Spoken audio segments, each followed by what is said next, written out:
Watch the ride.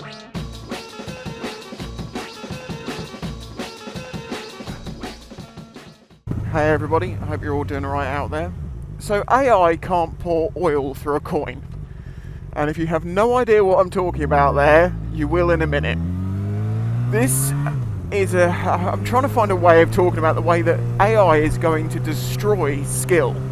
I've already noticed the way that people being able to ask AI questions has removed their willingness to try and learn to do something themselves, to learn that skill themselves.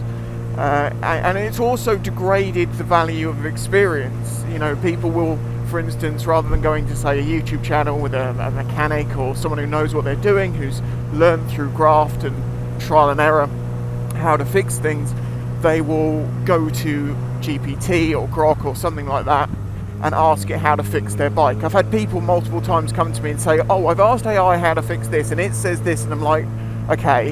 And then I'll say, well, that's not the way that is, etc. And then they'll go, well, AI says this. No, don't do that. That is probably the most insulting thing you can do to someone, because AI gets it wrong all the time. So what am I talking about AI can't pour oil through a coin? Now, this story has been told 100 different ways, so I'm just going to sort of cover the basics of it. The story goes that many, many years ago in ancient China, there was an archer who was stupendously skilled with his bow. And he was so good at it that the emperor recognised his skills and put him into an important position as a general. And this archer was, regularly watched by the entire townsfolk as he practiced his archery, and they'd all clap and cheer him on and be amazed at the guy's skill. And there's a guy sat off on the side who isn't clapping along, and then this archer's feeling a little bit like, well, why aren't you impressed? Why aren't you clapping me along? And this goes and speaks to this guy, and he's an oil merchant. Basically, he sells oil. And he basically said, any skill can be learned. For instance, can you pour oil through a coin? Now, for context, Chinese coins used to have a hole, some of them still do, have a hole in the middle of them, a very small hole. And this oil merchant proceeded to take his cup, which is like a cup on a stick, it's like a ladle, and a very fine stream pour an entire cup of oil through the hole in that coin. And the story goes, in different ways this can be taken, that the archer sees his point and is humbled by this man's skill and thought, he's just a lowly oil merchant, but he has a skill, he has a value that I can't do, and that should be respected. Regardless of whether you're rich and famous, regardless of if you've got many fans, if you're good at something, that should be equally respected no matter who you are. And I think that is something that's very, very important. But it can be likened to the way that if there's a discussion about something, people will very often online say, well, this person has more subscribers than you, thus their opinion is more valid than yours. And as we know, that's not true, because the number of subscribers you have these days is not related to skill, it's not related to your talents, it's related to how good you are at making a video that appeases an algorithm. Yes, if you make entertaining videos, more people will want to watch them, but it's not always the substance of the video that gets the views, it's the way it's presented. And there is a skill in that, and I can respect that. And I'm not trying to throw shade at anyone here, I'm just saying that there is a problem that's going to only grow with the use of AI, where real skill, real experience is completely undervalued to the point that it may never exist in the future, because no one's going to try hard enough on their own through trial and error to get good at something. You might be playing, Call of Duty with a group of friends, and someone's just not doing well at it, and they're mad at everyone else around them. And there's an expression that we often say, which is get good, scrub. Just, if you want to be good at something, be good at it, and don't be mad that you're not if you've not put the same amount of effort in as that person has to develop their skill. Of course, natural talent is a thing, but very often with most things in life, if someone's particularly good at it, it's because they've been working at it. There's sayings like, hard work will beat talent every time, because hard work is working when talent is sleeping. It's a lot easier for the talented person, but it doesn't mean they'll always win. They may rest on their laurels. and think that they will always win out, but someone will be there in the background chipping away and grinding away, sacrificing and doing everything they can to develop that skill to the point they surpass someone's natural talent who isn't trying as hard. Talent plus hard work, that's unstoppable. Hopefully you understand what my point is here. Because of the way that AI is changing the world, changing the way that people learn, changing people's wants to go and learn because they want the instant gratification of an answer. But as has been proven through tests now, if you learn using AI, you will be much less capable of information retention. You'll be because it's so much easier to get it. You know, if you, for instance, when I was a kid, if I wanted to learn about something, I'd have to read a book. I'd have to grind for that information. It would take time to eke out that information. I wasn't able to get a summarized synopsis of the entire subject. And the problem is, you know, in the same way that people like to have a 5-minute video explaining how a carburetor works, for instance, to actually explain how that works would take a lot longer. And even then you're going to have to glaze over a lot of things because it's just going to be too much information. There's too much involved to be able to do that. But that's where the value is. It's in the hard work. It's in the minutiae of the details. And of course, as I've always said, I've learned about every little thing I can in the world because when it comes to problem solving, you'll very often find that something that you may have learnt about in, I don't know, something about cleaning carpets and using surfactants to do something may come up later when you're painting something, for instance. And you'll realise, oh wait, no, I could do this, or that's a similar thing, or it could be entirely unrelated, and yet there will be value that you can cross over and make realisations that really helps you.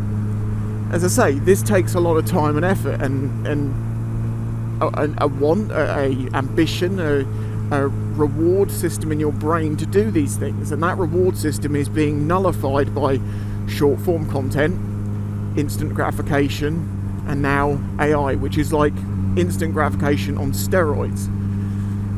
Now it's true to say, like when I was in school, it was really boring to learn our times tables and stuff like that, and the teacher would say, you know, when you grow up there won't be a calculator in your pocket everywhere you go. Well, actually no, there won't be a calculator. There will be a calculator and a portal to the wealth of human knowledge in every single form. It's there, always, until the internet goes out, until the power goes, and then you're left with nothing. Now, you know, there's things like, do you know how to start a fire? Do you know how to find fresh water? Do you know how to navigate, for instance, without using GPS? Can you use an old map to find where you need to go? Of course, in day-to-day life, this isn't necessary, but there may be a time where it becomes necessary. There may be a time where you need that skill and you won't have it. And that could become life and death.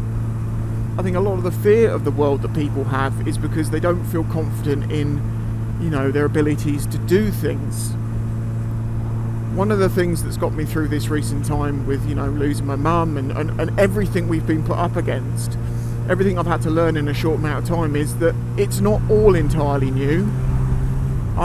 Even though I didn't previously need to understand certain things, I learnt enough that it didn't seem entirely new, and I kind of knew what I needed to do and could work my way through it with some confidence. But all along the way, I have said to people, hey look, I'm not sure about this, can you please explain it to me? People who do something like this every day as a job, please give me advice, please tell me what you can tell me. And it has helped immeasurably to be able to just humbly ask for help, ask a question, ask for information, ask for experience from them, and then quietly listen and take that in. I very much believe it is those qualities in me that have helped me more than anything, because none of us are born knowing anything. None of us are born knowing how to ride a motorcycle, for instance. We all have to learn. We all have to make our own way, and we can take a lot of information on board, but with some of the things, the rubber just has to hit the road. I can tell you how to use a clutch 1,000 times, and it'll never be the same as you getting on the bike and trying it. Yeah, you'll have a better idea, you'll have strategies and methods, but at the end of the day, you're going to have to learn that skill yourself. It's the same as, a paintbrush and paint. or a pencil and paper given to one person may lead with a scribble. And there's other people you'll see, maybe in school or maybe in the world, that just do little doodles or drawings, and you're like, that is incredible. How do you draw that well? And it's because they've practiced. Yeah, there can be an amount of, natural talent there, that their brain is wired to do that job. And that's something I'll get onto here in a minute, because the world's also destroying that in people. It's their effort, it's their sacrifice of time to learn a skill. Now here is another point. As humans, we've only been in a society that we're in currently, the way that it is, for a very short amount of time realistically. And it's not the way we used to work. We used to be, living in villages and towns, and you would be brought up to do a job, or you would do something you were naturally good at. You were not forced to fit in a box that you didn't fit in. For me, I found learning through, reading, writing and stuff like that, because I'm dyslexic, as being slightly more difficult than some people find it. However, when it comes to learning mechanical stuff, when it comes to learning how to do stuff with your hands, I can watch someone take something apart and pretty quickly learn how that all works, and then take it apart and put it together myself. It's the same way that I don't have the fear of taking, a bike apart to fix it. As long as I have the right knowledge beforehand, I know what I'm up against because I've done a bit of research, and I pay attention to how it comes apart, and I have the mechanical background from doing other things, it's not such a big challenge. Now, whereas some people, for instance, balk at the idea of, say, changing their fork seals because it seems such an insurmountable task, to me, taking apart a set of standard forks is as easy as changing chains and sprockets. There's a few fiddly things along the way, but it's not difficult. And fear is something that holds so many people back because they won't try. But equally, we now live in a world where the society tries to force us into boxes. You need to be doing this, you need to be doing that, you need to be good at this, you need to be good at that. And you're like, well, I'm not good at those things, but I'm really good at those other things. And if we could get back to a way where we respect what people are good at naturally, and we encourage that talent, and we push that talent uniquely, as well as giving a good overall education, as a society we'll be much, much stronger. We'll have much more skilled people who are much happier because they're doing things that are rewarding to them. Because if you're good at something, if you're, for instance, if you need to fix something on your bike, there is something incredibly rewarding in doing that, knowing you have the knowledge to do it, taking that time to do it, and doing it. But with some skills, you can be talented at it, you can have natural talent that it comes easier to you, but you're always going to have to work on that. You're going to have to grind away and get better and better. Like I've talked about slow control on a bike. I see people dragging their feet around all the time. It's not something I do. I keep my feet up a lot because I've learned to do slow control really well. That's not come out of me just being good at it. That's come out of me nearly falling off, going round and round in circles in car parks, learning to do that skill so I have it when I need it. You may see someone on the streets. They may have all sorts of problems in their life, but they might be doing some art or something, and you can see that and respect it. And I see talent all the time in people that it just doesn't get recognised, and that's something that's going to get exacerbated by AI. Talent nowadays isn't recognised as much as the ability to appease an algorithm.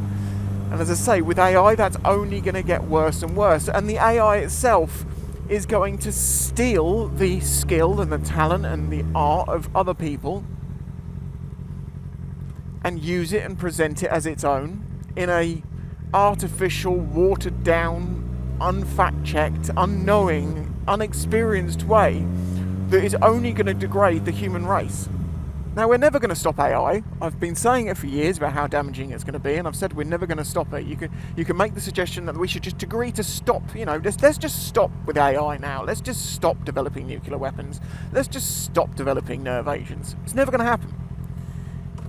But what we can do is try and teach peace and understanding and communication and ability to solve problems without resorting to using those things. And then maybe one day we won't need those things. That's hopeful, I know. I think I've probably covered what I wanted to say there. I hope you find that in some way thought-provoking. Maybe there's something you can take from that and use in the future.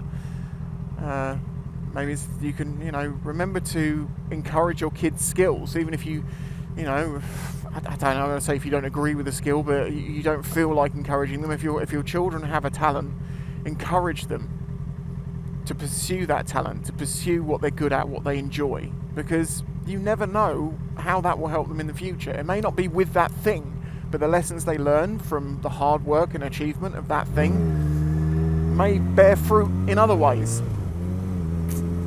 There you go. Have you got anything to say about that? Leave it in the comments. I'd love to hear. If you like the video, do hit the like button. It massively helps my videos get out to other people. I've recently learned that an awful lot of people have seen my videos in recent times that haven't seen them in nearly a decade. And it's a real shame that the only way that happened was by having quite a serious video going out there that was served to a lot of people. Anyway, huge thanks to my Patreon supporters and YouTube members. I'm really grateful for you helping us through this time and into the future. And I hope as things develop with this channel and things, I do things slightly differently at times, you really like it. Till the next one, bye bye.